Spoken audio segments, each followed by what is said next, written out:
welcome you all to today's session on Introduction to Web Development in HTML. Before I start with the session, I would just like to introduce myself.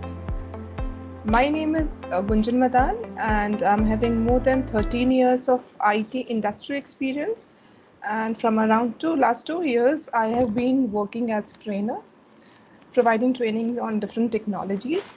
And while I was working with the different IT companies, I worked with like Accenture, Headstrong, Pfizer, Emphasis, and I have also worked on different tools and technologies, which includes HTML, JS, CSS, C#, SharePoint, etc., etc.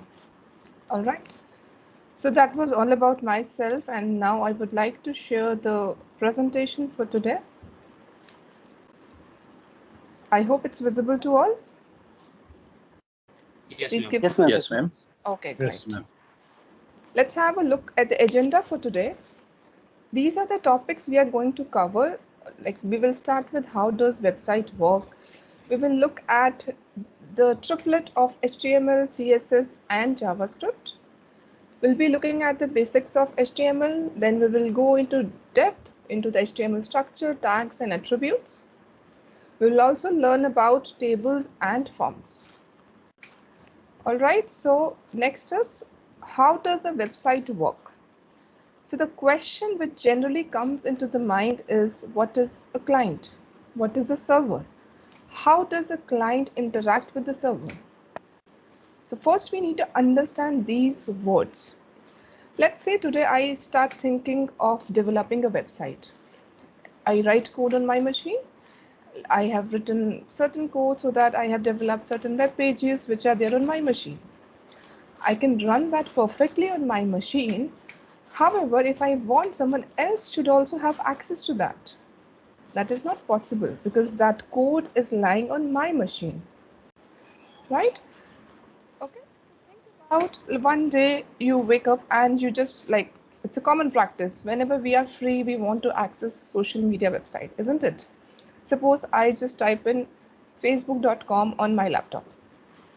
So what happens the moment I press enter? So this is the machine which is trying to access the website is known as client. And when I try to access a website, the request is being sent to a server. That server could be located totally into a different part of world. Like for Facebook, most of the things are lying in California and US.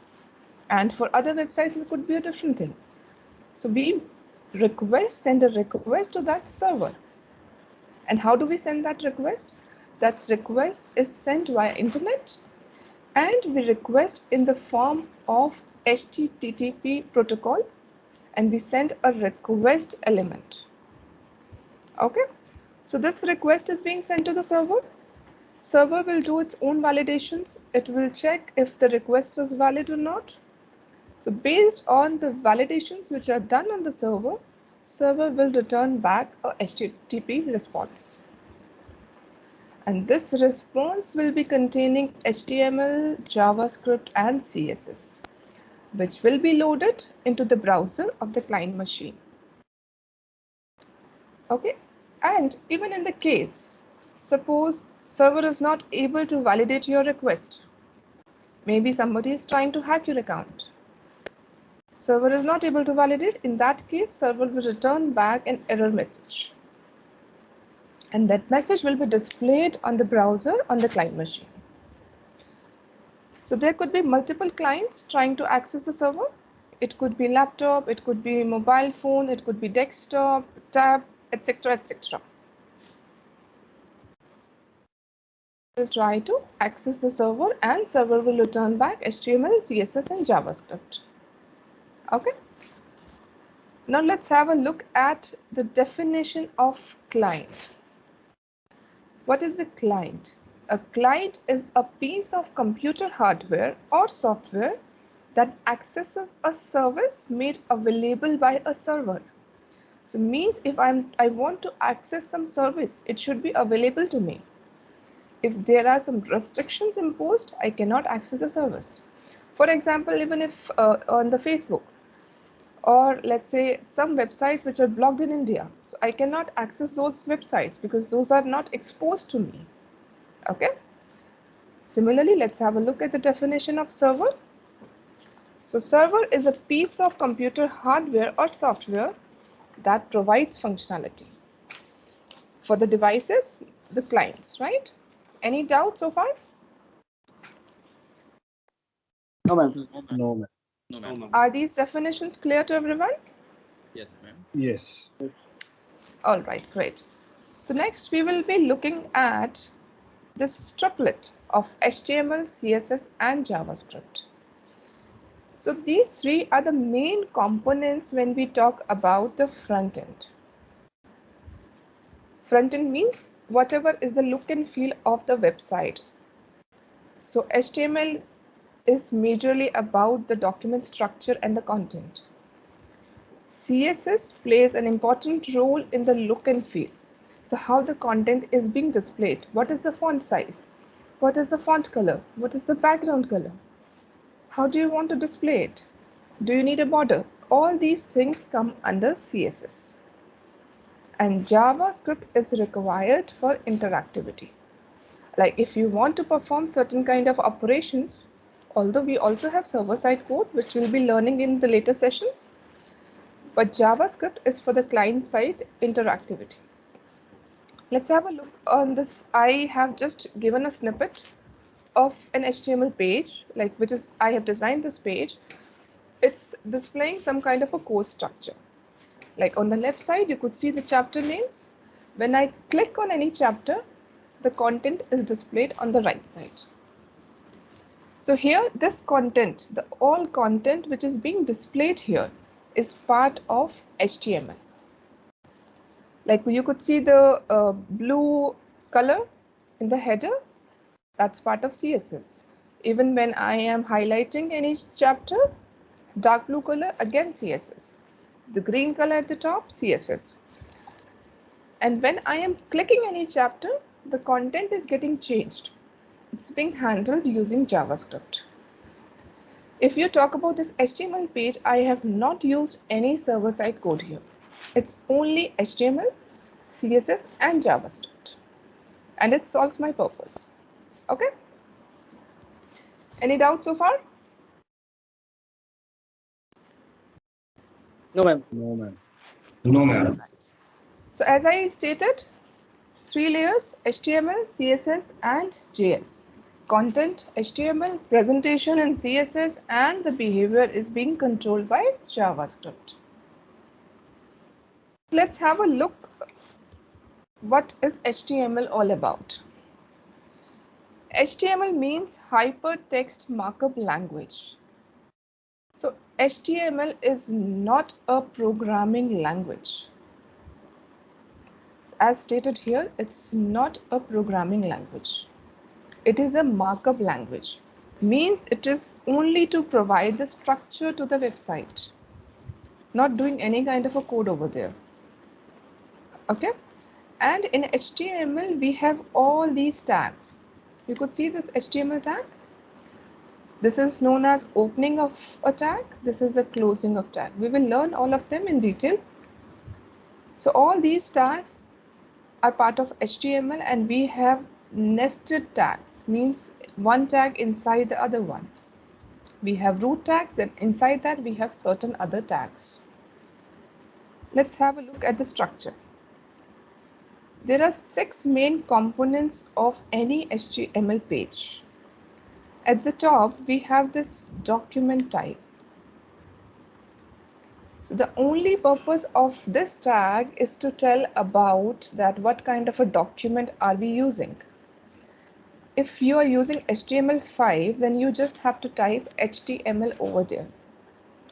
In the previous versions of HTML4, or let's say if somebody has used XHTML, then we used to give the complete big URL. Like what kind of a document are we going to use? Now they have simplified this for us in HTML5. Okay. Second is HTML root element. This one, HTML. So any HTML page will start from this tag. You have the opening tag and you have the closing tag. If you don't close it, we have to close it like this. The brackets, inside that we have slash and then we write HTML. And if you don't close it, it will not be rendered or loaded into the browser. Okay. Every HTML component, every element will lie inside this HTML tag. If you write something outside it, it will not be displayed on your web page. Third is head. You see this? There are two important components, head and body. Right? So the purpose of head is to have certain kind of information which is not going to be displayed on the web page. It contains certain other things, like one of the things is meta element. What is metadata? Metadata is the data about data. Certain kind of information related to your web page. So such information is for the internal purpose. It is never displayed on the web page. Only this title will be displayed at the top of the browser, not on the content part, not on the web page. All right, so we have covered third, which is head element. Fourth is going to be meta element. Fifth is title. Title is displayed on the top of your browser. And sixth important element is body. So whatever content you want to be displayed as part of your web page will go inside this body tag. Now the main thing here is to observe the order. Like you start HTML tags, after that you have this head tag, and the closing is very important. You need to close this head tag before you start this body. Title is being started, title is closed. Okay? So all these things are the main components of any HTML page. We'll be learning about all different elements we are going to put inside the body, like how do we design any HTML page, but the structure is very important. Any doubt with the structure? Hello, ma'am. Yeah. Ma'am, I'm not understanding that meta element. I know it's a part of HTML5, but why it is used and what is the purpose? Okay. So there could be Like, different kind of structures, a certain data element which you want to display on. Like currently it's displaying this character set. Okay. So there could be other informations which is required and you want to display it, like the name of your metadata that you want to display. Any suppose you want your page to be searched by a search engine optimization tool, right?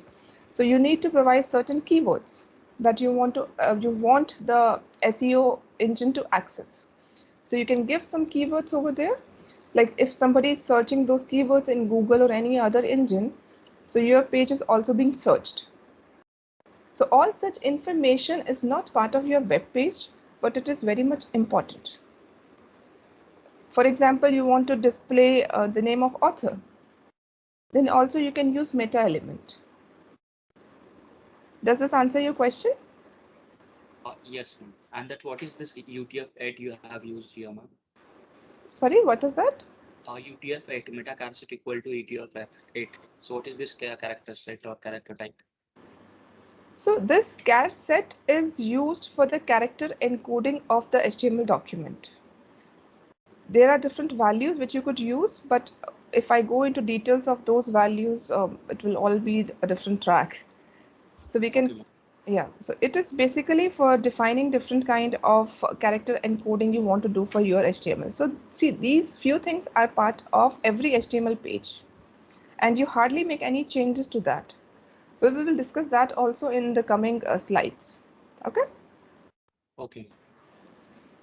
Any other question? No, ma'am. All right. Now next is CSS. So CSS are cascading style sheets. So as I have mentioned that the purpose of style sheets is only for the styling part.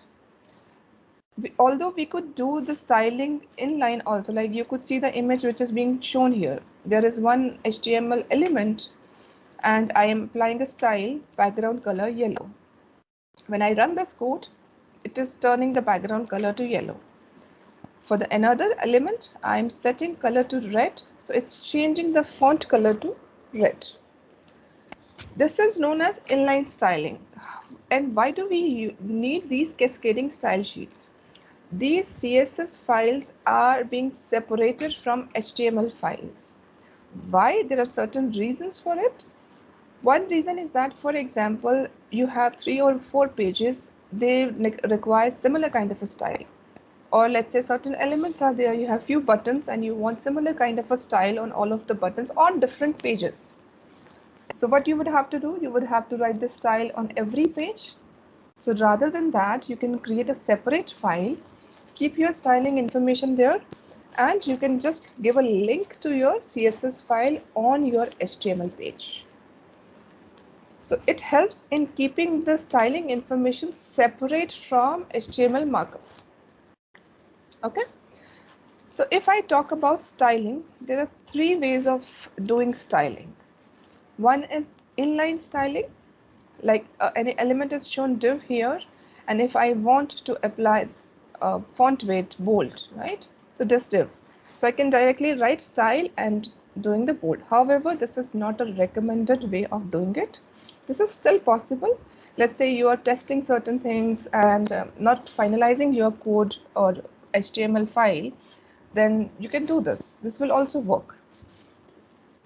Second style is embedded styles. So inside your HTML file only, you can create a tag for HTML and you can define all styling inside that, whatever you want. This you can do if you have only one web page, right? If you don't want to share or you don't want to separate out. The last one is about CSS, which is recommended one, linked one, and you keep all the styling information in a separate .css file. You just provide a link to your file like this. And we provide these links inside the head tag. Okay. And next one is about JavaScript. Yeah. So JavaScript is a text-based programming language. We can use JavaScript on client side as well as server side. However, if I talk about front-end development, like the designing part, then the scope of JavaScript is just the client-side language. It's a scripting language used only on the client side. All right.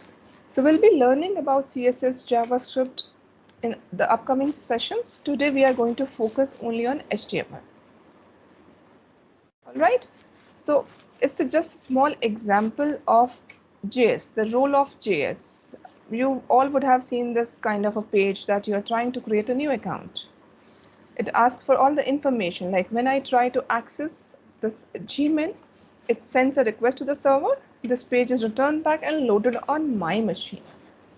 Let's say I click on next without filling any information. So what will I get? This kind of a page.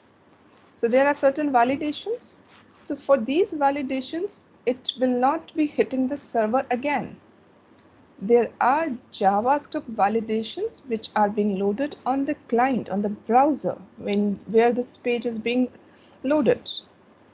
So all these validations would have been written in JavaScript. Why we do that? So that our pages become light. The page doesn't have to access the server again and again. Okay, any doubt till now? No, ma'am. No, ma'am. All right, great. Now let's get back to the actual work and let's see how does HTML, we create a page, how do we add tags and everything. Okay, so I'll be using Visual Studio for that. Let me share.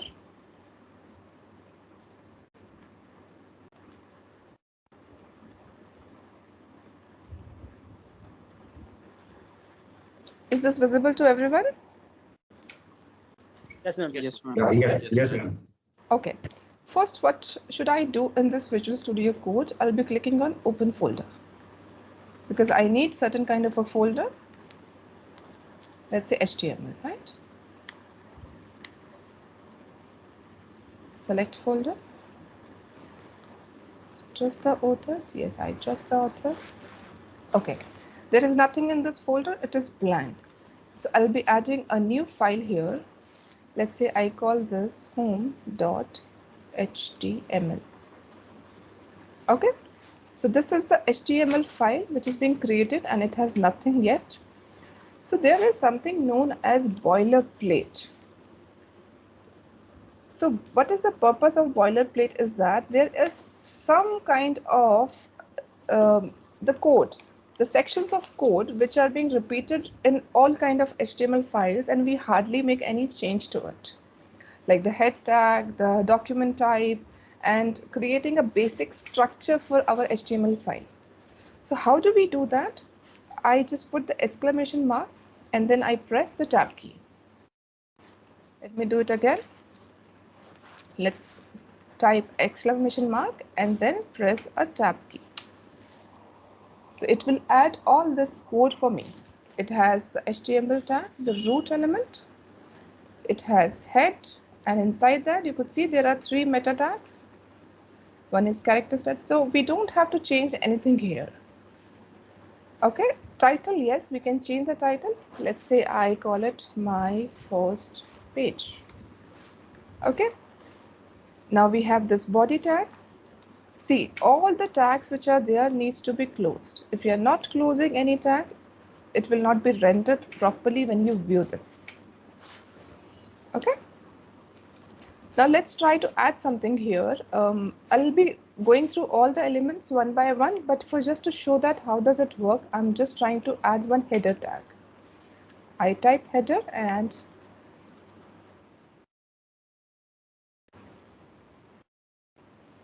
type it like this. Okay. Now I would like to view this. I'll go to the folder and I could see this HTML there. Oh, that won't be visible. I need to share my machine. Okay, let me do that.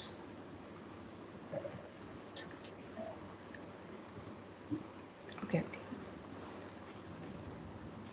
All right. So I'll be viewing this in browser.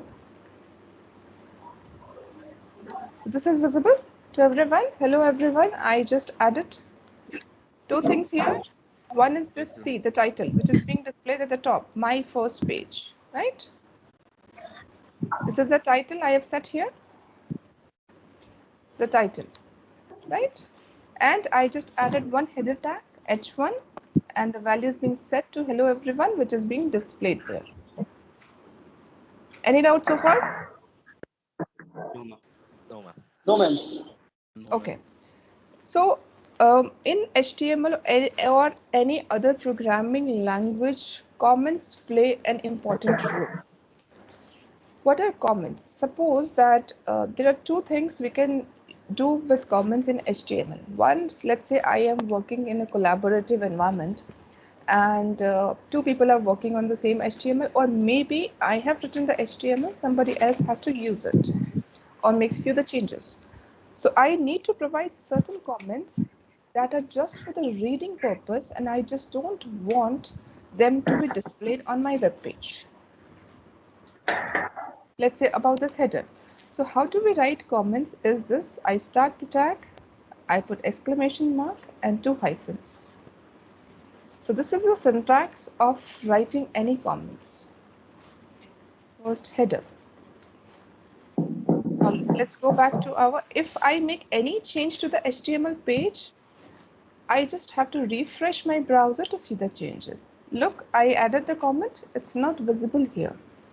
Any comments on your HTML page won't be rendered on the browser. It's just for the reading purpose. Second important use of comments is that, let's say you have a big HTML page and you are trying and testing certain elements. Can you open this tool? Sorry?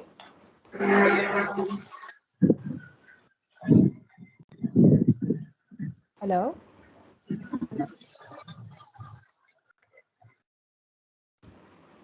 Was someone asking something? Okay, let me continue. So you have certain elements on your HTML page and you want to check the behavior without one particular element. Let's say I wanted this header 1 and I want to see the behavior if I add h2 and I don't want to use h1. So what I will do, but I may require h1 later on, I'm not sure about it.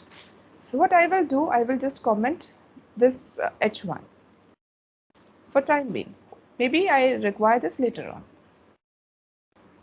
So I need to close this tag, and this has become a comment now, and when I refresh it, see now my h2 is visible and h1 is hidden now. I have commented this. All right. Okay.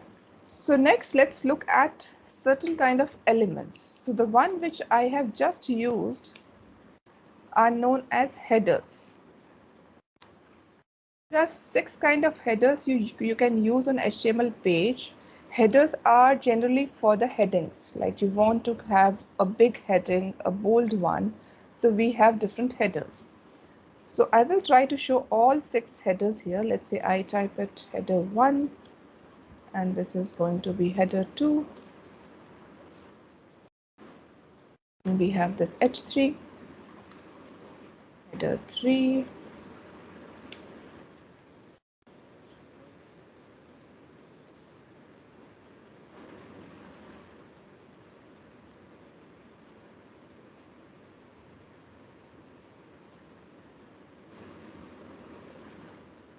and here we go, the last one, h6.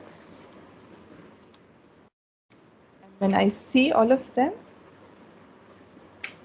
see, everyone is having a different size over here. Like H1 is generally, we also have P elements which are known as paragraph. It is just for the writing purpose. So H1 is twice the size of a paragraph. So, and as we go below, the size of the elements decreases. Okay. Next important thing is that we have 2 kinds of elements in HTML. So one is known as block elements, block level elements, and another one is known as inline elements. So what is the difference between block level and inline? Block level takes the entire row. It covers the entire row and the entire width of your page. And block level always starts on a new line. However, inline is something, let's say I'm writing a paragraph, in middle there is some text I want to highlight. I want to change the color. So for that, I will be using inline elements. So the example of block level element is div. So what is the purpose of div? Why do we use div? The div is being used if you want to separate out the functionality. Let's say I have 2 paragraphs written at the top and I want to separate them out, so I could keep them in different divs. Let's say I write something here. My first session, things like that. I create another div. I love coding. Okay, and let's view them. See, by default, they have come in the separate lines. Why? Whenever we create these block level, they consume the entire width of the page. If you want to block their usage, that you'd want them not to use the entire width, we have to use certain kind of styles. But by default, it will cover the entire width available to them. And whenever I create a new div, it will go to the next line. And we have paragraphs. So paragraph is being used to write something. Like I want to keep on writing certain things. Is a very powerful language. And inside this, let's say I want to highlight this powerful and I want to change the color of this powerful. So for that, I'll be using an inline element. What is an inline element? We have span for that.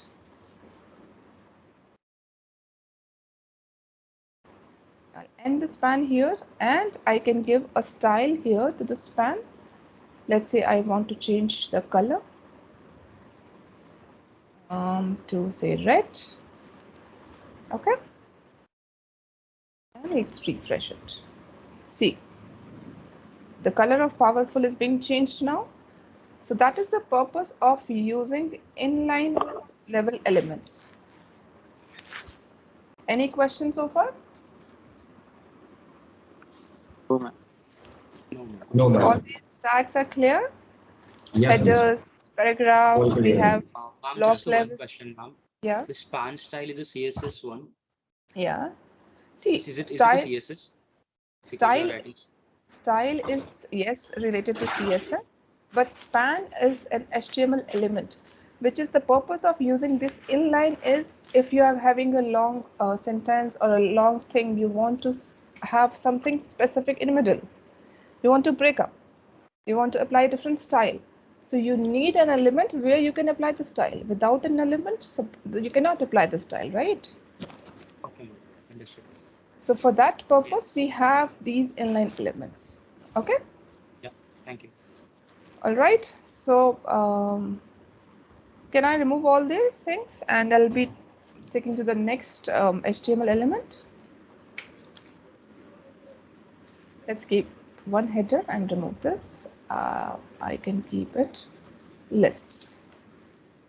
So generally, whenever we go through web pages, we come across different kind of lists. You would have seen that list of, let's say, employees of any organization, a list of all available sports, anything like that, right? So for that, we can create list inside HTML. There are two ways of creating list. We can have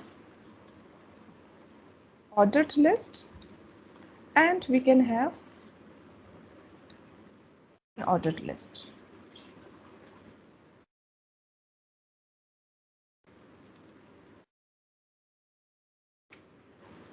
So for unordered list, you will start with UL, means unordered list. Inside this, we will have list items, which are known as LI. LI stands for list item. And let's say I am just going to display few fruits, apple, and I'll create another item, banana, and we have, let's say, let's have a look. Okay, so this is unordered list. There is no numbering associated, 1, 2, 3 sort of a thing, right? They all are bulleted. You can change these bullets. You can even remove these bullets. All these things are part of styling. You can apply any kind of a styles. You can change the font size. You can change the font color. Instead of these dots, I want some other pointer to be displayed. That all things you can do with the help of styling will be covering in CSS. Okay, now let's have a look at the ordered list. Ordered list is OL. And inside that, again, we will be having LI elements, list elements. Let's say, what should I display now? Any sports. Well,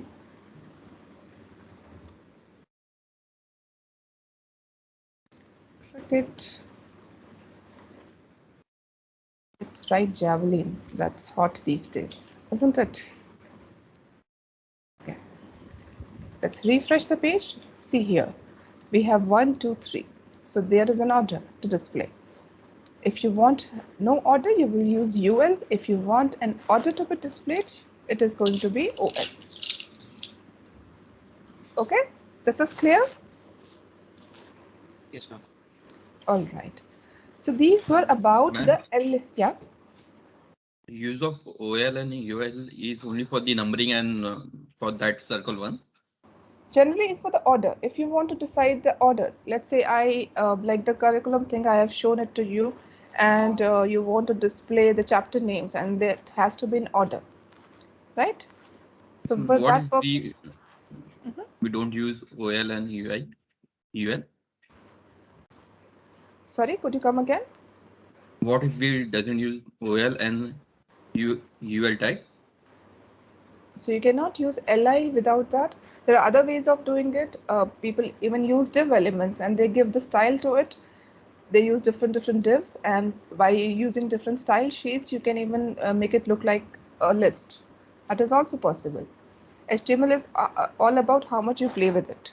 In general, they have given you certain elements, you can directly use them. If you don't want to use them, you can use some other things also. Okay, ma'am. Okay.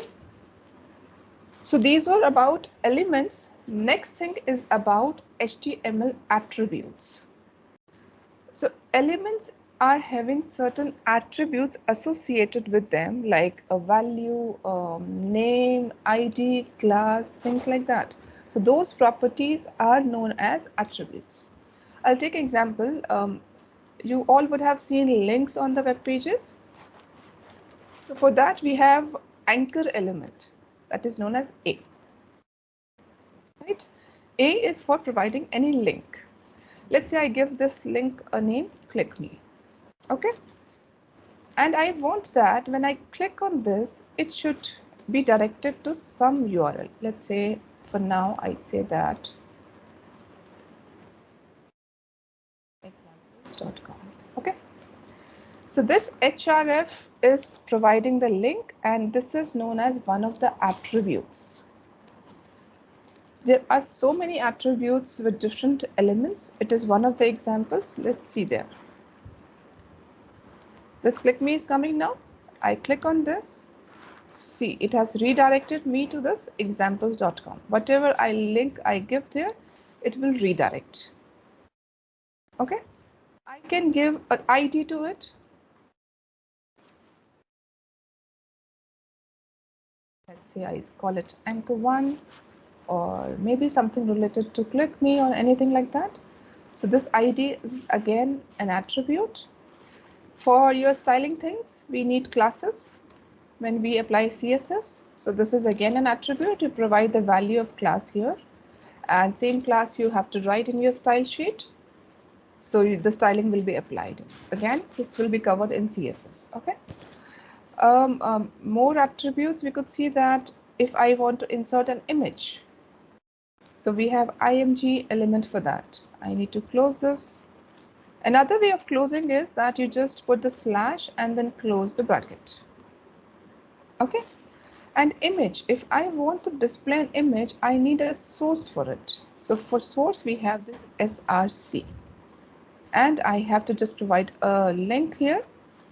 I can either download an image in this folder and give the source to that, or I could find out any image from web and display that here. Let's say I go to Google and I search here HTML.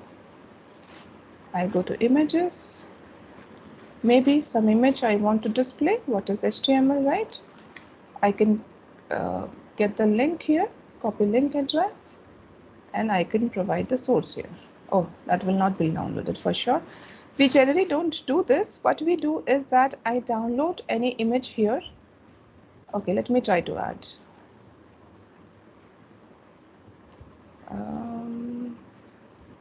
I just go there, or I would have to search for any image. I don't have that handy. Okay, never mind. So it's just for telling purpose that whatever source you give here for that image, if it is lying in the same folder, you can just directly write the name of your image and that will be loaded over the web page. Okay. Since I don't have any image right now here, so I cannot display it. Or if you have a link, you can directly provide the link to your image. So this src is also one of the attribute we use it.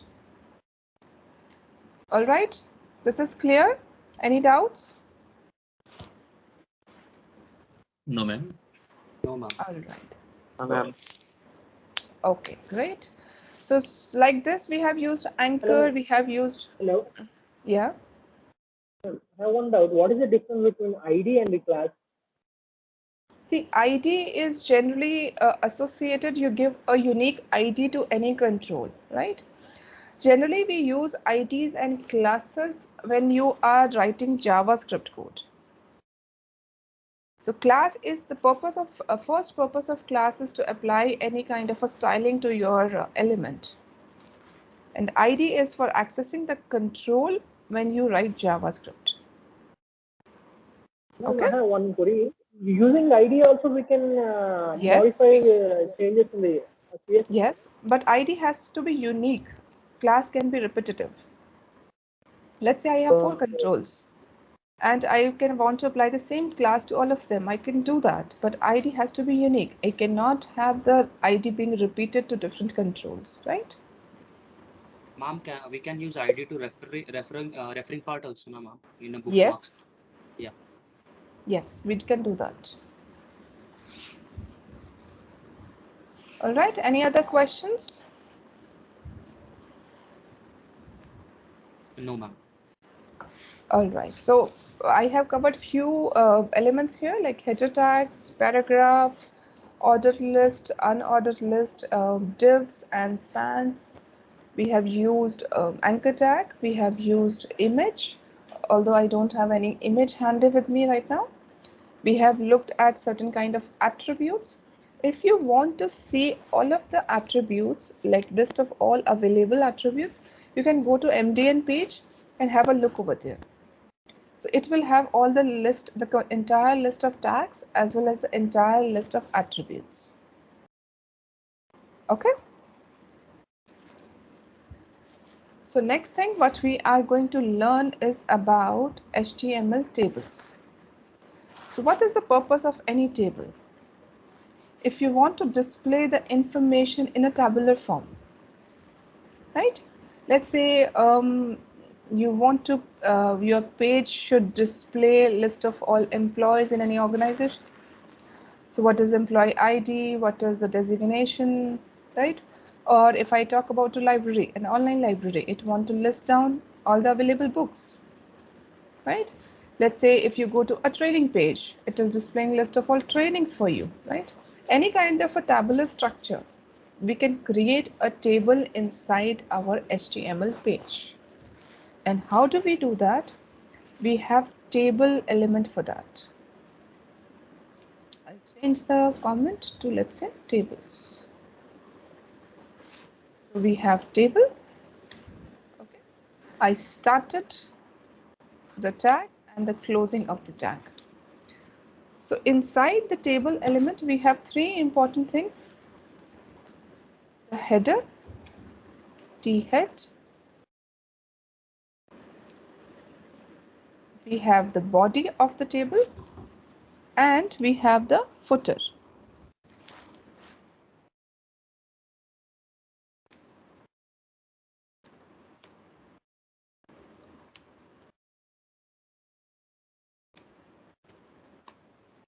Okay. Why do we need header and footer inside the table? So first thing is that it want to separate out the titles and anything you want to put at the end of the table. Second purpose is that let's say you have lots and lots of data which is spanning through different pages and you have to scroll down. So in such cases, your headers will still be displayed at the top. When you even go to the next page, it will be still displaying the headers at the top. And same thing with the footer. So that's why we have separate head tags and we have separate footer tags inside a table also. Okay, and inside T-body we'll be writing the things we want to display inside our table. So to do that, see, it is similar to any kind of a table. What do we have inside any table? We have different rows and we have different columns. So what we do is that we create one row. How do we create a table row? tr. Inside this row will be having different divisions which are known as td. You can have multiple td, like the how many columns you want inside the row.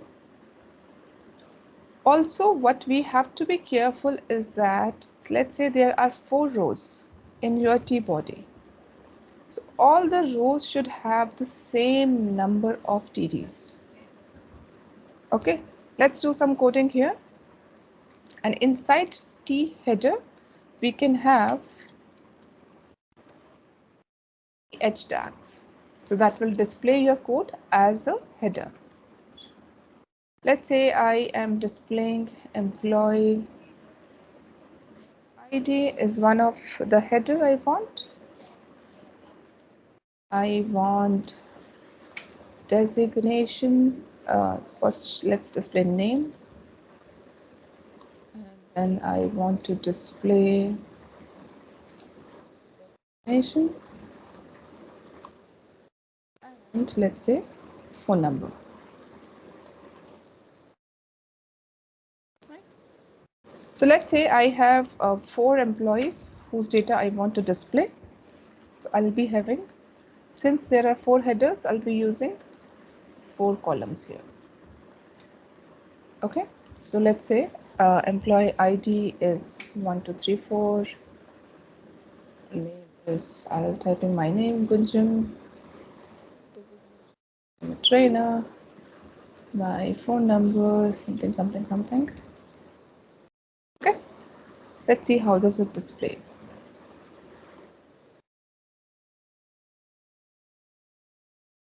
Close it.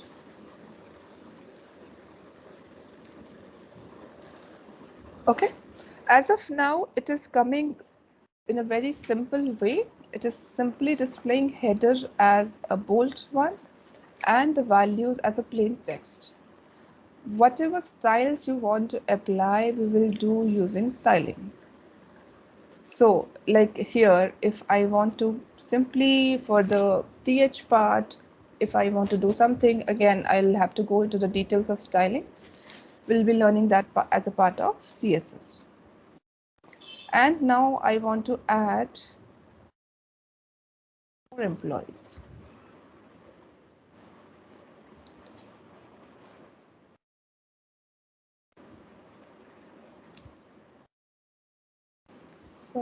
And let's say he is a developer.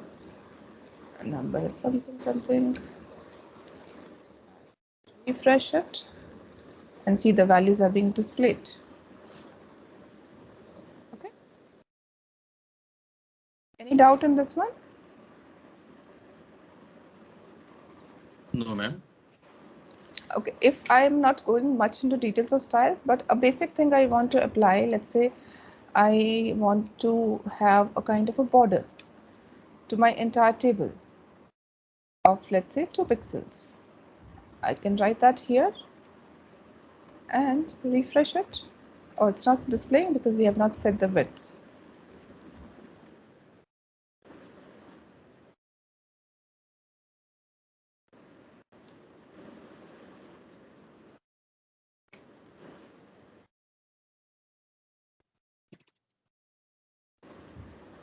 Still not coming?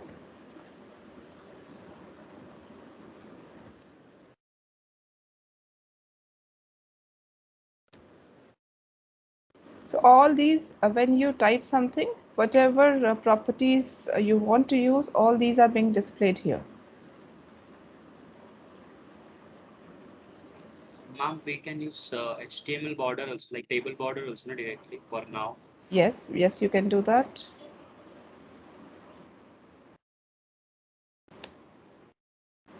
So you can directly have the border here.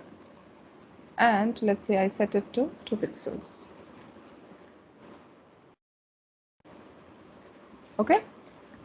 So for HTML tables, we have this direct property which we can use if I want to apply certain kind of a border thing. So we have inside this tabular structure, we have seen these tags. Table is there, then we have t head, I have t body, and if I want to put something inside t footer, I can do that also. And the elements, whichever if I want to add more data, I'll keep on adding different rows to it. And all the styling we can handle using the CSS, although the basic things we can handle, like border we have applied. I can use width for that. So you can change the width and you can change the height of it. Okay. One important thing which we can do with the tables is, let's say I want to do this kind of a structure. Just look at the headers here. I have a section 1 which is being combined using 2 columns. Section 2 is being combining the other 2 columns. Same thing is with section 3. Okay, so how do we achieve this? Because in general, inside every row, the number of TDs has to be same. If you want to combine certain things, for that we use a attribute column span or we use row span. Let's see how do we do it. First, let's create a table like this. We are having 2 rows inside the header tag. It, and there are going to be 6 of header tags. Okay. So what if I display all 6 of them? What will happen? Let's say instead of this, I'm just removing the text shown here.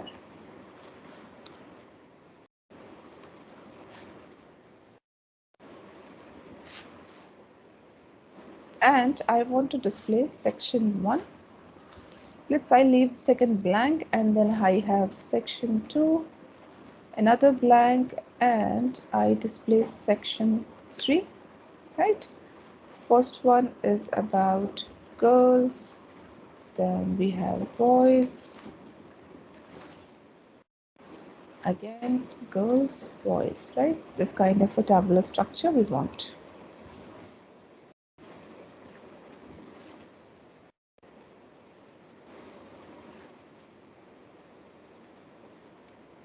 And I want one row which will be displaying the data.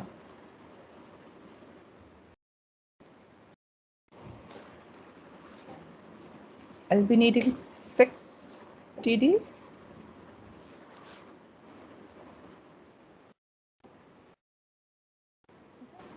Let's also align it properly. So let's say in the first section, number of girls is 15 and boys is going to be 25. Second one we have, let's say, 22, and we have 18, 20 and 20. Okay, let's look how it comes.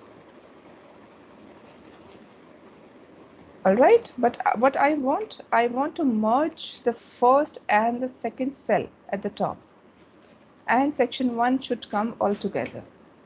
So since we are merging 2 columns, so what I'll be using here will be column span. So what I will be doing, since I'm merging 2 columns, I'll do column span and then set the value to 2, and I'll be removing this column. If I want to merge 3 columns, I'll be setting the value of column span to 3. Ultimately, the count of either TH or TD has to match. Now let's see and refresh it. See, it has merged first 2 cells. Now section 1 is being properly displayed. Let's make the same change in section 2. I'll again use column span, give it a value of 2, remove this TH. Column span equals to 2, section 3, and remove this.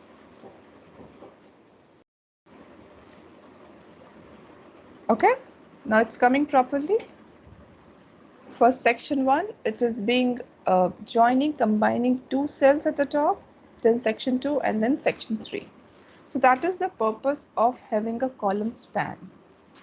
Similar to column span, any doubt with column span? No, ma'am. Okay. So similar to, okay. Similar to column span, we also have row span. I'll show this example of row span. Let's say this. This is the data for two individual, Samir and Lakshmi. So it is about the games, like what kind of a games they like. Now look at this games. It is combining two rows and it's being displayed like this.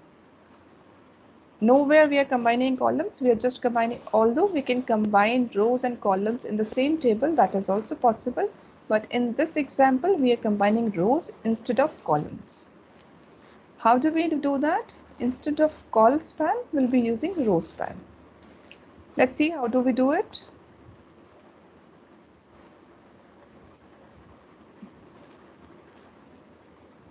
Let me, okay, let's create another table here.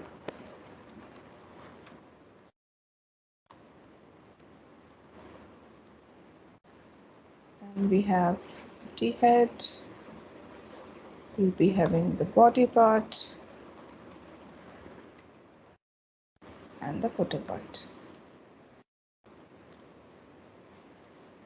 Footer is not required in this example, so we can also skip that, right? So how many, one is the header and two rows are there, okay?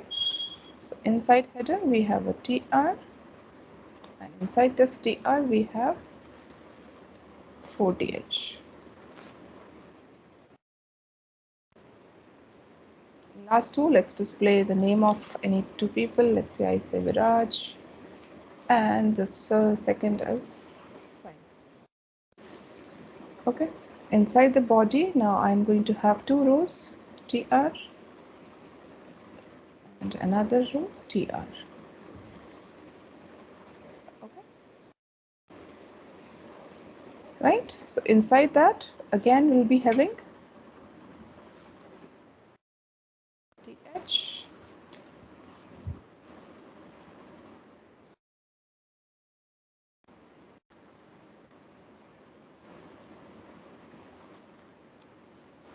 So here also we'll be having different TH elements.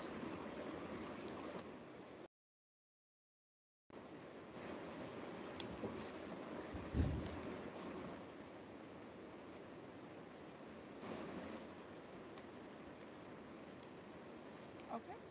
So any guess on how are we going to use a row span?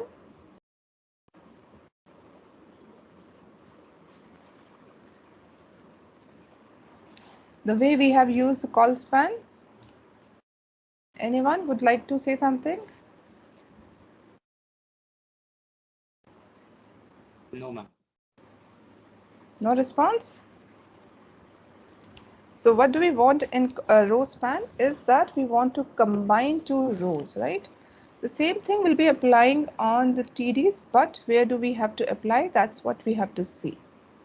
See, two values I have written now. See, look at this first row, and we want to have here, here, using row span equals to 2.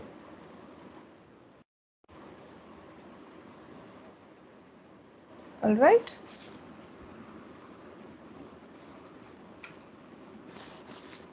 And let's say its value is going to be games, what we are displaying there.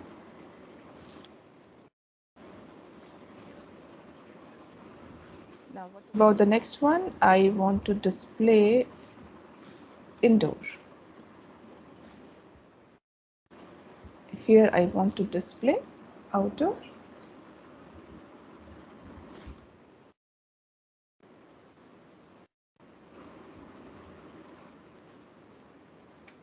Okay, now let's have a look how our table is going to look like, and then we can make the change. It's all messed up because we don't have set any border, so it's not visible to us. Let's set a border to it. Let's say I set it to 2, and then let's view it. See, now this games, it is coming in the two rows, okay, like we wanted here. The games, it's spanning two rows, right? And I placed outdoor somewhere at a different place. It will be coming here in the first header, because the one is being used by games. Is this clear? How are we going to use? Yes, ma'am. Yes. Okay. Since one row, we are combining two rows here, so one will be reduced from here. I'll be having only 3 headers here, right? Instead of header, I could use TD, it's the same thing. TH, whatever you want to use.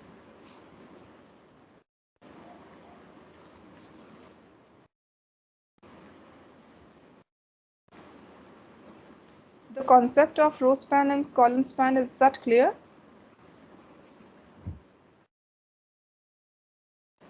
Yes, ma'am. So this is how we create the tables. You can apply different styles to it. Inside the tables, you can set any border, even if you want to make alternative changes to the rows, like every alternate row should look in a different structure. So you can do that also. All these things are part of styling. So the element and how to use a table I have displayed here. The look and feel will be covering again in the part of CSS. One important thing I would like to mention here is that what we could do here is to provide certain kind of, let's say you want to provide some space in your all cells. Or if you want to provide certain kind of a padding, like the space, you could see that everything is with pretty much touching the borders, right? So in earlier versions of HTML, they were having these attributes of cell padding and cell spacing. But now it's being moved to style only. So in your table, if you want to have a padding sort of thing, then you will do it here. That you will provide some padding here, let's say 10 pixels. And I refresh this table. See, now it has provided a padding on the outside. Now let's say I want this padding to be applicable on my all TD elements, right? For that, I'll be creating one style in my style sheet. And for that TDs, I'll be applying this pattern. Same way, if you want to have a spacing that needs to be visible between all the cells, for that you will be using the border spacing. Earlier it used to have cell spacing, now they have changed the cell spacing to the border spacing. Like I can do this here, border.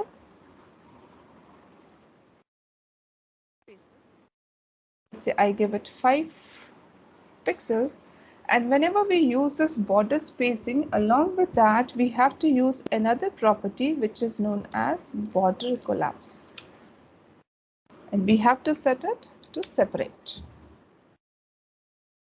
Now let's refresh it. Now you could see that every cell is being separated out. There is some space here. If I increase the space, let's say instead of 5 I make it 25. Now all the cells are spaced, they are separated from each other. So this is done by providing this cell spacing. And if you want to do padding, then that style you have to apply on all the TDs. That we create one style in our style sheets, and in that we give this property of padding which is applied here. Any doubt so far? I'm just wanted to know what that footer will. What is border collapse? So 2 people are asking this at the same time. What is border collapse? So this is the way, like you could see that the cells are separated out, right? In this one, right? If you want the borders to be attached to everyone, then you don't have to use it. If you want them to separate it out, have the separate borders for all the cells, then you have to use this property of border collapse. Like I have given a value separate over there, right? So this is required when you want to provide a spacing between all the cells. You want your cells to look separated from each other. So for this, we have to set these 2 properties. One is the setting up the border spacing, and then we have to use the separate for separating out the borders. Does this answer your question? Yes. Yes. Hello. Someone was asking some other Yes, question. ma'am. In the for heading part, you have used t head, and in that th part was used. Just wanted to know what are the any different tag will be used in t footer, and what will be difference? Like a th was coming in bold, so So generally in T-footer also we use TH. We try to use TH only. You can use TD also, not a problem. The purpose of T-foot and T-header is to display it separately from your T-body. okay. But that footer is means the last row of the table, right? Yes, yes. Yeah. Thank you. So I can display it if you want. Like I can add one row here. If I display a TD here, and it has to be same. We are using 4, so I will display 4.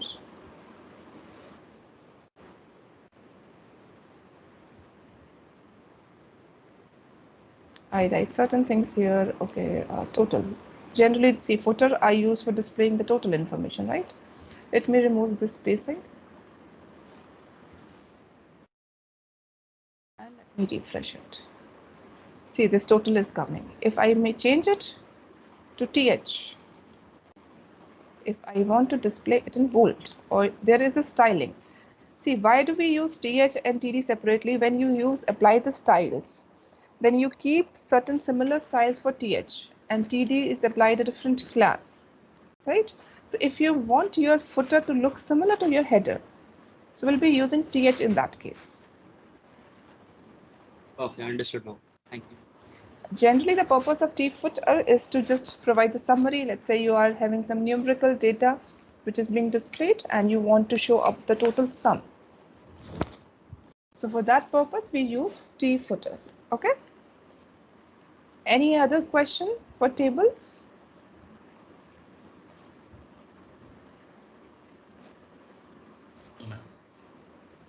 Okay, all good. Now we'll be going to the next topic on the forms. Let me stop my screen sharing and I'll be sharing it again.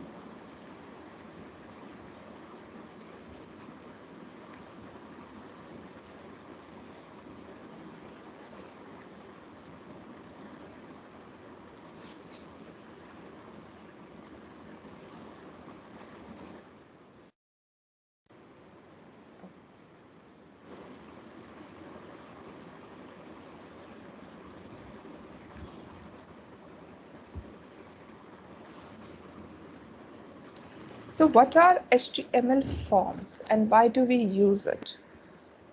All of you must have seen on different web pages where there is like, suppose you have to create a new account.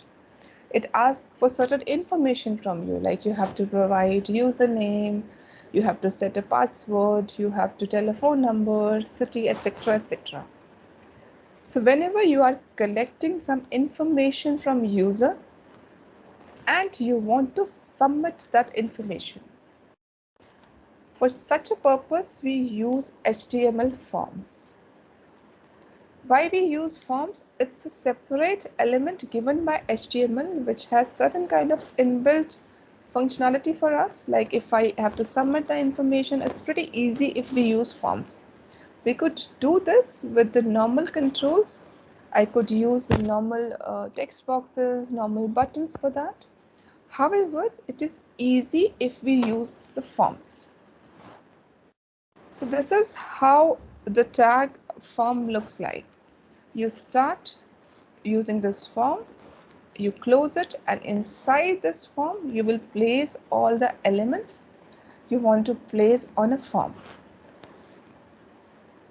Inside that you could keep any elements. We have certain elements like you could put a checkbox, you could put a text box, radio buttons, etc., etc. We'll be going through them in details.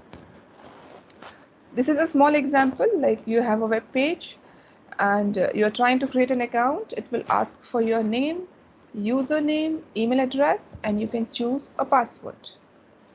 Once you click on submit, all this information will be submitted to the server, and maybe a different page would be displayed saying something that your account has been created or it is pending for verification, something like that, depending upon the website. So this information, this chunk of data The way it's displayed, it is all inside HTML form. So what are the attributes of any HTML form? There are three main things when you write this tag form.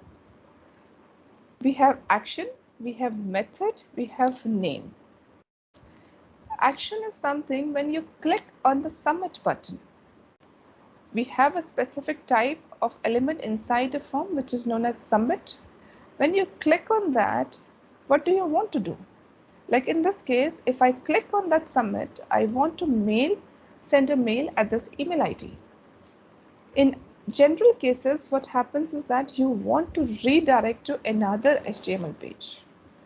Like whenever we submit a form, as I said, it will be displaying certain kind of a message to us. Thank you for registering with us. An email has been sent to your account for verification, things like that. So we will be doing an action, we will be redirecting to another HTML page. Method, there are two ways of posting, like of sending the information. It could be get or post. It is the same thing we have with HTTP protocol. We'll be seeing in details why to use get or not and why to use post. Name, if you want to specify any name for your form, this name will help when you will be writing any server-side code. On the server side, if you want to access your form, you can access that using the name. Okay. So we have different elements inside the form by which we can design it. The basic two types are there. Label, like I show this to you. Your name, choose a username, email, choose password. All these are labels. These ones, these are labels. And we have certain input elements. Input could be of a different type. Input could be a text box. It could be a list of checkboxes. You could choose the values from those checkboxes. A radio button, generally like we ask for gender. So male or female, we give a radio button for that, right? It could be a drop down. You could give a pre-populated drop down and user can select from it, like the list of countries, right? Or whenever you make a payment, list of banks come up in the drop down list. Okay, so we have so many input elements. We'll be going through them when I'll be starting the code. There are a few examples which are being listed here. Text, radio, checkbox, submit, or button. Okay, we'll be looking at them and we'll be using them. All right, now I'll be showing that in our HTML page.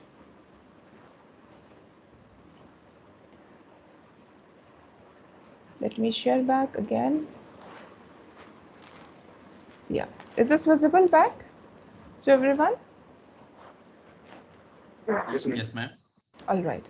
So now for now, I'm removing these tables and we'll be adding form here. We'll be learning forms now. So how do we start form? As I have shown in the presentation that we start with the form element.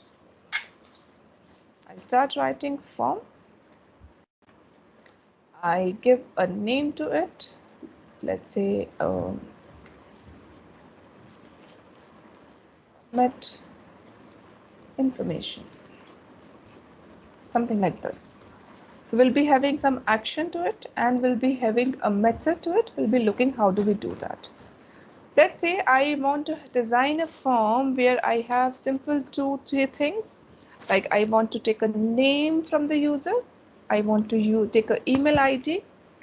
And let's say what else? A name, email. Okay, let's use first two the elements.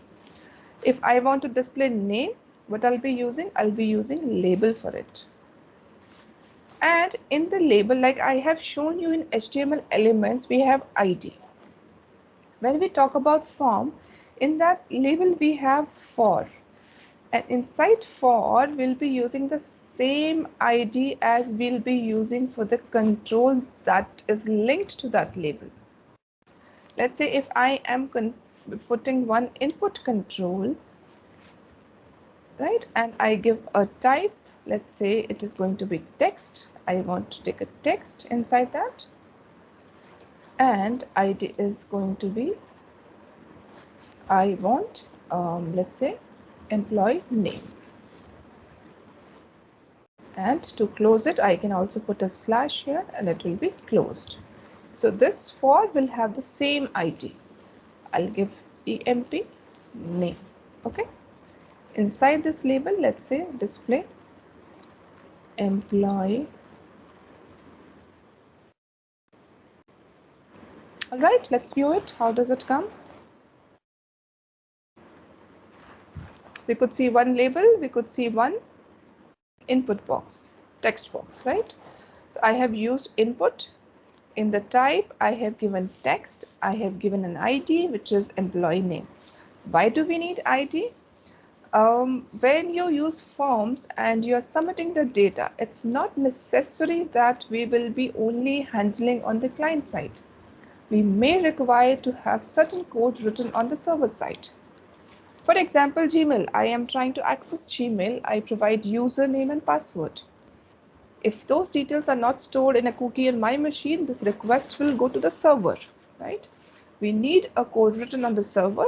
So I need to access the form and the controls value when I'll be typing the username, password.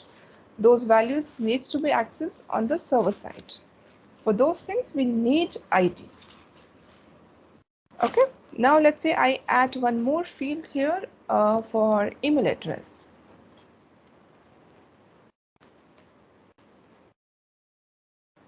Employee email address. So this time, instead of text type, I'll use a different type. See, the entire list is being displayed here in the drop down. You have a button, checkbox, color, date, date time, email, and so on. So many things are there based on the purpose. Why do you need to put that control? In this case, I am going to use this email. I give the ID, same ID which I have used for the label associated with this employee email, and I close it. Okay, let's go and see if this is coming also. Since we have not used any styling, we have not put anything so that they come in the next line, things like that. They're coming as a flat thing. Now let's say I want to, whenever user types in employee name and email address, I want to submit this information. So for that we have a control, we have a element, input element whose type is submit. One second. Okay. I close it and let's see. Will it come? See, by default, the text displayed here is submit. Okay. Now what else I want is that when I click on submit, let's say create another HTML page here. I call it result.html, right? Inside that, I put one header tag and I say thanks for the information, right? Now what do I want is that when I click on this button, I want to be redirected to this page, result.html. For that, what should I do is that in this form tag, I will add one action attribute. Inside this action, I will simply give this result.html. Why can I write it directly? Because it's lying in the same folder. Has it been into different directory, different folder? So you have to give a relative path. Okay.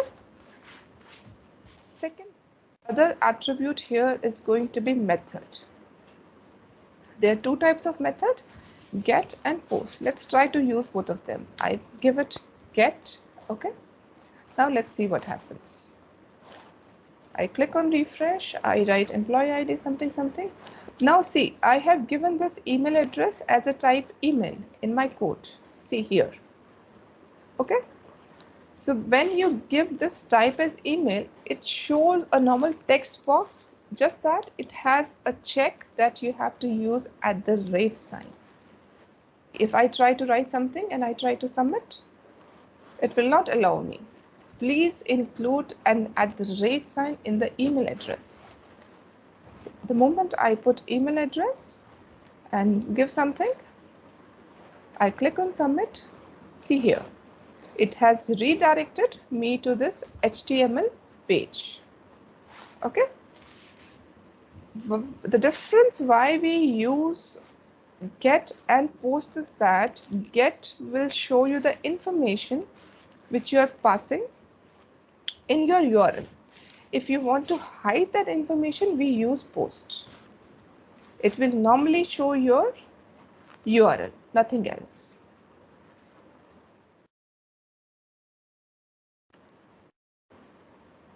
See here, only result.html, nothing else will come. So that is the difference between get and post. So whenever you have a sensitive information, we always recommend to use post. All right. So this was the basic information, like how to use a form. I have put two controls here. I have used three, you could say, labels that are associated with text box and another which is associated with email. Let's look into some other kind of input elements which are given to us along with these forms. Let's say I want to use, let's put this inside a div so that they are separated out. I give a div here and I close it here. Start another div here and I close it here.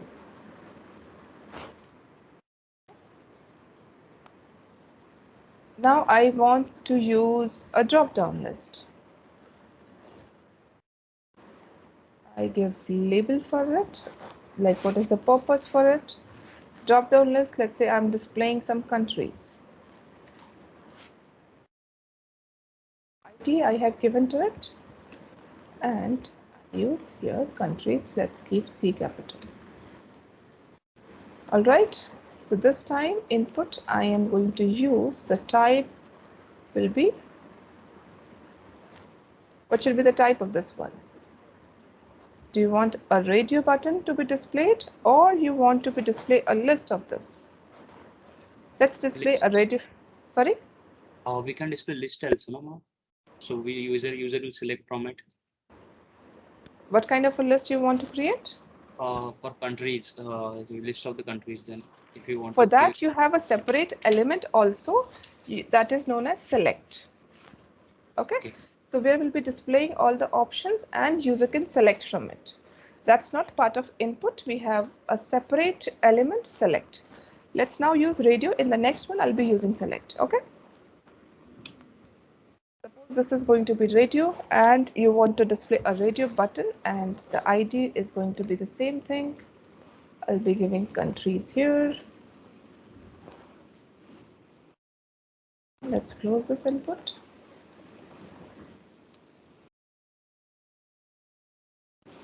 Okay.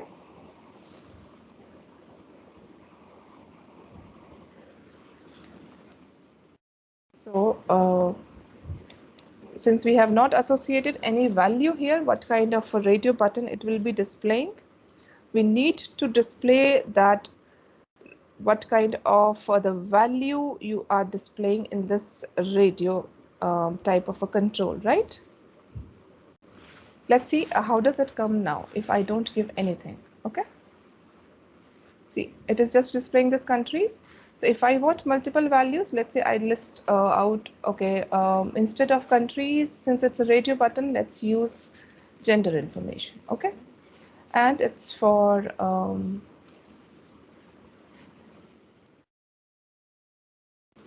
I give this gender. Here, let's say it is is male and you want to display something else for female, right? I give another label here.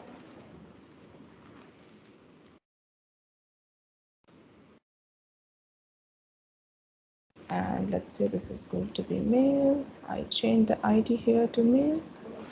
I change this to female. I close it and type female here. If another input type, ratio, and ID is going to be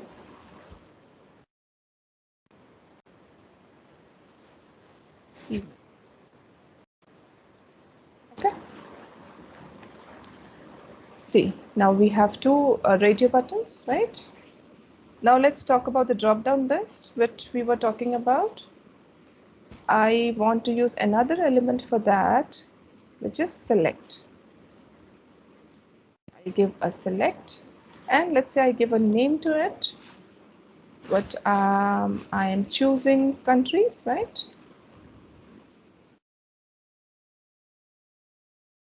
So inside the select, since we have different values, so I need to give the values as option.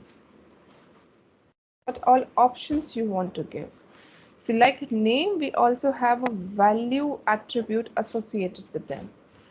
So we can access that on our backend code, right? And let's say the first country which I want to display is India. And let me copy this and we can provide different other options. Let's say second one I want to put US, and let me put a third one going to be UK. Okay. Have a look. How does it come? See, this drop down is coming and you can select any value from it, right? And let's say by default, I want US to be selected. So what we do in such cases, I will give one property here, selected. I'll refresh it and see. Instead of the first value, now whatever value you want to come as a default one will come here. Is this clear? Yes. Like we have Yes. like we have this selected, we can also make any control disabled. For example, there is a drop down, you want it to be pre-selected and you don't want user to change it. In that case, we also use disabled. Okay, so in that case, user will not be able to change it. Now let's have a look. This was a drop down in which you could choose only one value. What if I want to choose multiple values? Like list of technologies. Whenever you apply for a position, they ask you what all technologies you are familiar with, right? The list has multiple options and you could choose more than one option. So that control is the select only, but there is an option to make it multiple size. Another div for it. In that, I put this select. I give it name, let's say technologies we are going to use. And what attribute we use is known as multiple size. Okay. When it is being displayed, I want to display, let's say 4 values, and I will close it. Also, inside, whenever you create a drop down like this, where you could select multiple values, there is an option to create different groups. The same example, if I take off the technologies, they could ask you for the front end technologies, the back end, or the database, right? So you can create different groups over there. How do we create it? I will be using opt group. And let's say I label it. We can directly use a label here. I don't have to use labels separately. I call it front end. Okay, inside this, I can again put the options and then give a value to it. Let's say I call it tech1. Okay, and I write HTML. The option tech2 CSS. Let's change the multiple size to 2 and tech3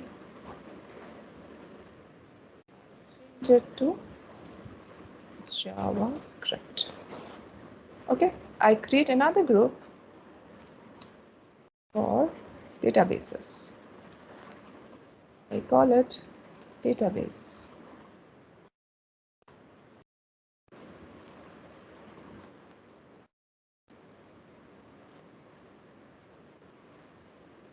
I call it DB1. It is going to be, let's say it is SQL and it is MongoDB.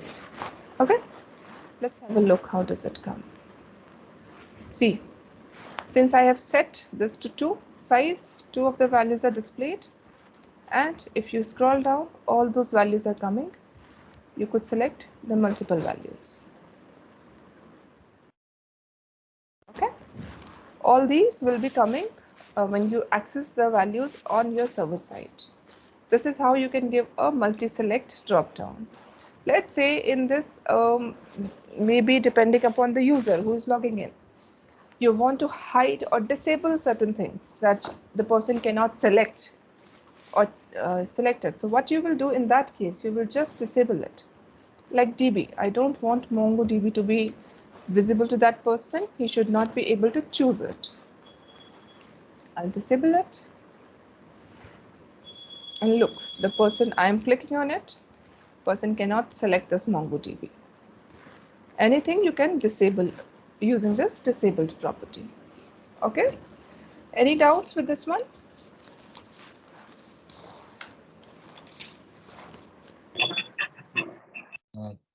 Ma'am, can we give a label to the drop down, like whole drop down?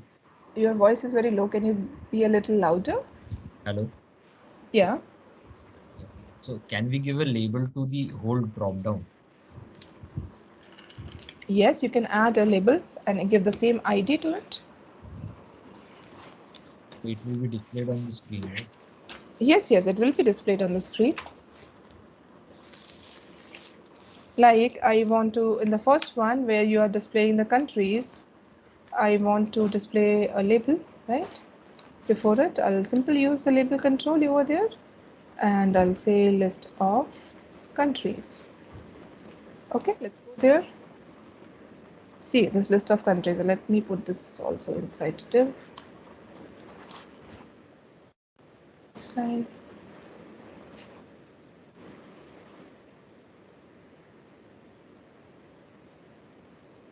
And let me use the ID here and use the same ID. Sorry, ID. Yes. This here. Or I need to put the codes. Let's refresh this. See, it's coming, list of countries, right? Does this answer your question? Yes. Thank you, sir. And the important thing, like all of them are very much, there is no space, although the space we could insert using the styling. The important is BR. BR also adds the space. It will add a new line to it. Break means adding a new line. See, I can add one more break after this div so that they look little separated. And let's give one label to this also. Label for technologies.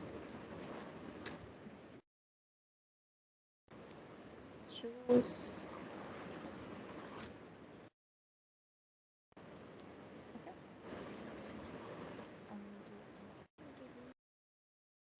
text and change it to, let's say, 4. Changes. See, one thing, the label is being displayed. Second thing, I changed it to display 4 values at one time. So it will display 4 at a time, and this disable is still disabled. Okay. Let's say I want to have a checkbox. So an important function with the labels is that when you put a checkbox, if you click on the label associated,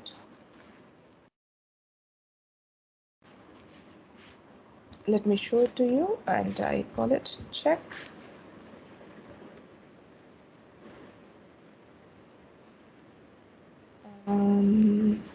Let's say I am displaying the flavors. Okay, it is going to be vanilla, and I give a checkbox. I use input. Oops. Type is going to be checkbox. ID will be same, check. All right. Ideally, label should come after this checkbox, isn't it?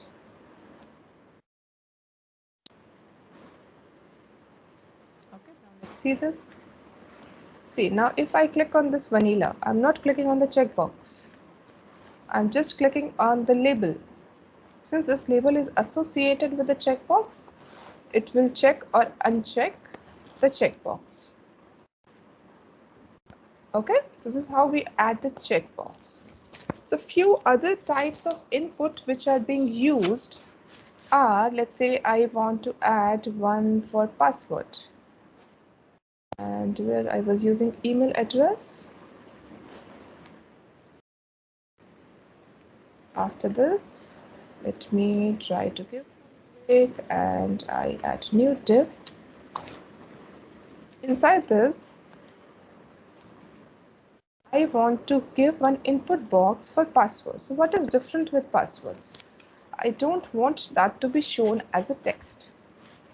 Let's say this is password. I'm using the short form PWD, and the label will be displayed as password. This time type will be password. ID has to be same, PWD.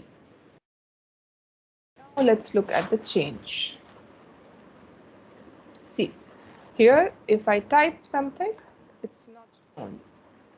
It is shown as a dot. So that is the default purpose of using this type as password. Okay. We also have button. See, one default is the submit. Right? Where is the submit? Here is the submit. So when you give this type as submit, it is automatically associated with your form. That when you click on this, it will do this action using post. However, if you want another button, let's say I want a button which should open the help box or redirect me to the help page. So I cannot have multiple submits associated with the form. In such cases, I will use a button. Input type equals to button, right? Okay. And I give it a value, let's say help. All right. So let's see if this button comes up. See, it's being displayed. So what do you want to do here? You can either use using JavaScript, or you can use server-side code for handling the functionality of these buttons. Okay. There is a default type which is known as reset. Let's say you have filled your form and you want to reset it. So they have given you a default type for it, which is reset. Reset. I close it, and let's see. Now let's say I fill up some values here. Email address, password, I select it. Okay. And I just want to erase all data. I want to reset it to the initial value. So I'll just click on reset and see. whatever controls are there, whatever elements are there inside your form, every value is erased. It's being resetted to the initial values. That's the purpose of having this reset. There is one more attribute which is known as placeholder. You all would have seen that like this employee name inside, next to it is a text box, right? In this text box, before user starts typing in, I want to show something, type your name here, things like that. For that we use placeholder. So here is my employee name. I will add one placeholder here. Placeholder, type your name here. Okay, let's refresh. See, this placeholder is coming. The moment I click on this, I can start typing and that's gone. So that's the purpose of having this placeholder. Okay. Also, if you want to have a very basic kind of validations, like I want to make this employee name as a required field, that without putting a value in the employee name, I don't want the submit functionality to be executed. How would we do that? I can simply go to this input element and put a required over here. I save it. Now let's say I click on submit. Oh, I didn't refresh. Let me refresh it. Now click on submit. It will not let you go till the time you provide this value. I can use the same thing. Let's say email address is also required for me. I can put it required here. Okay. Password, of course, needs to be required, right? I have set 3 elements as required. We refresh it. I try to submit. It will not allow me. It checks sequentially. I put employee ID but not email address. So I put email address and submit. Again, it will not let me till the time all required fields have been given the value. That is, how do you set the required validation? Let's say there are different other ways of validations, very basic ones, which you could do using forms. For names, I want to have the minimum length, let's say, to be 4. So I can set the minimum length to 4. And I can also use a maximum length. Let's say I want to give it 20. Refresh my page. If I type 2 things here, I try to submit it. Please lengthen this text to 4 characters or more. You are using only 2 characters. And even if I try to give more than, it will not allow me to enter more than 20. I'm trying to type, it is not allowing me because that is the maximum length we have set here. These are the 3 types which are accessible with the forms in general. Any doubt with these till now? Ma'am, what is the difference between button and input type button? Your voice is very low. Could you come again? No, ma'am, am I audible to you? Very low. I am not able to hear properly. Or you can chat your question. Just send me a text. I could see that. Ma'am, just last question, ma'am. Yeah. So, are you going to show today, suppose user is filling some particular form, so how we can, how our data can be seen in backend, how it is going to be stored, where we are going to store? See, those are the things which you use in the server side. So like this is the front end. We are just designing the HTML, how to use these elements. Suppose I am just submitting the data of this form, let's say name, username, password, everything, right? Yes. These need to be processed at the backend. So we cannot see it offline in the, like how we are seeing the result, like thank you for filling the information like that. As in, so you want to access that information on the next page. That's your question is? Yes, ma'am. Means suppose a particular user is typing a data. I just wanted to see who has entered, who has filled the form, or in offline method instead of a server side. So in that case, you can use this method get, and those whatever information you are submitting will be accessible in the URL, and you can access those information on the resulting page. In general, we avoid it because that's not a good practice to use a get. We always use post. So if you want to send the information on the next page, either if you're using the client side, it is recommended that you use JavaScript or jQuery to send the data and which is accessible on the next page. Okay. Because Okay. if you are using a different forms, you need to access the data. Any other question which was coming up?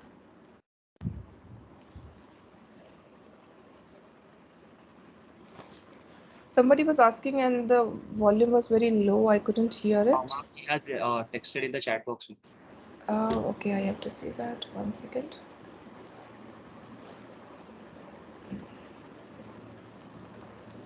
What is the difference between button and input type submit? See, the purpose of submit is that when you use a form, let me share again. In this submit, when you start a form, we are having any action, we are having this method. So when this action will happen and when this method is going to be used, this will only be used when you click on this submit. So to submit the data from your form, you need this input type equals to submit. However, if you want some other functionality in the form of a button on your page, let's say you want to redirect to home page. If you want to go back to home page, you do not need any kind of a data being sent, right? So in such case, you will use this button. So in that, you can set a value and you can, on the click of this button, you can call let's say a JavaScript function and that will redirect you to the home page. Does this answer your question?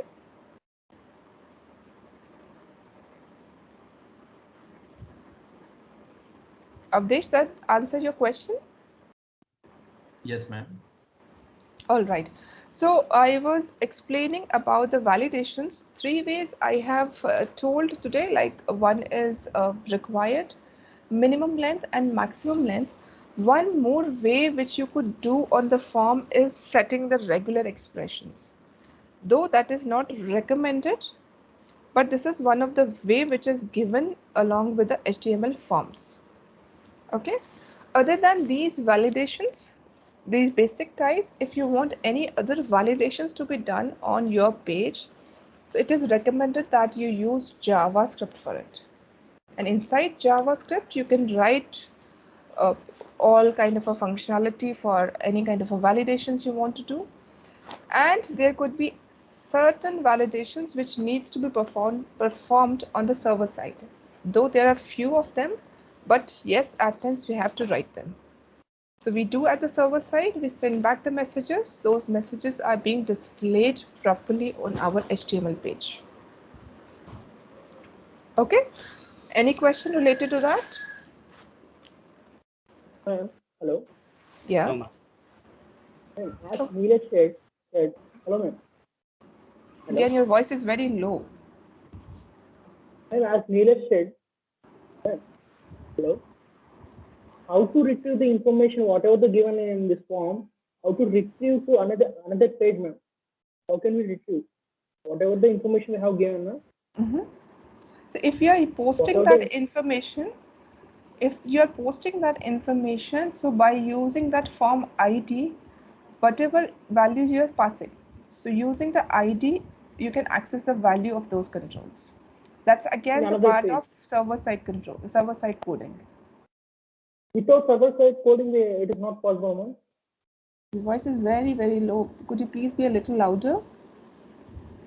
Ma'am, without server-side coding, it is not possible. JavaScript, you could do it to a certain extent, to some extent, but not fully. Full-fledged, it is server-side. JavaScript, you could access the values and do certain kind of modifications to it. We'll be learning when we'll be learning JavaScript. but majorly such kind of things are done on the server side.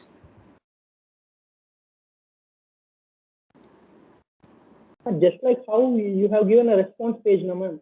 Yeah. That's what I'm asking. Okay, you have created So a if you response use page. get over there, if instead of post you use get, those values are accessible at the top in the URL.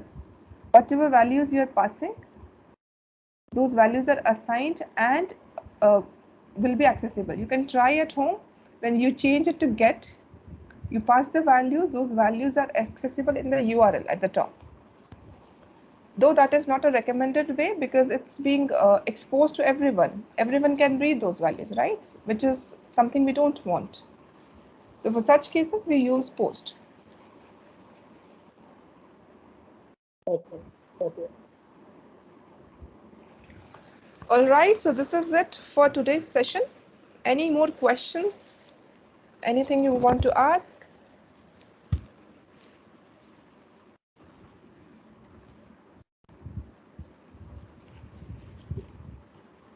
Silence means. So was it, how was the session? Any feedback? Anything you guys would like to share? Nice one. Hello, ma'am. Hello, ma'am. Can you hear me? Yeah, I can hear you. Yeah, it was nice, ma'am. But only I felt when you were explaining form, it was little bit faster, ma'am. Means, Oh, was it fast for you? Okay. that's what I felt. Otherwise, session was fantastic. But only when you are explaining a form, now because others were very simple, like list and all. But forms, like we were doing it for the first time, so I felt Okay. that little bit faster. That's it, ma'am. Anything you want me to repeat, I can repeat it quickly for you, or you can stay back and I can explain. I understood at the end, but I felt a little bit faster. That's it, ma'am. I'm not saying I haven't understood anything. Okay. All right. Yeah. So if anything like this, you can just interrupt in middle and just ask me to repeat anything if it is not clear. I'll Yeah. slow down and we'll make it clear again. Okay. Thanks for Thank the you, ma'am. feedback. Yeah. I'll try to slow down. Yeah. How was it for others?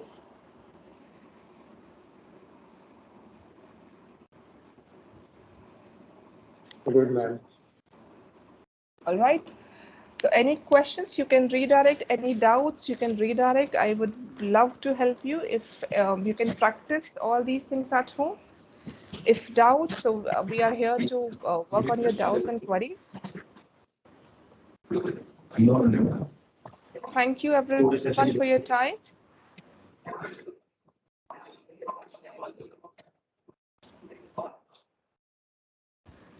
Thank you, ma'am. Abhishek, would you like to add something here?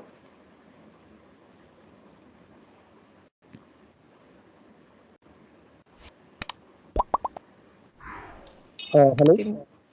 Yeah. No, ma'am. So you can drop off now. You can drop off. All right. Thanks everyone. Thanks for your time. Thank We'll you. meet Thank you. tomorrow in the next session on CSS. All right, guys. Bye bye. Good night. And see you tomorrow. Bye bye. Good night. Bye everyone. Have a good evening. Bye bye.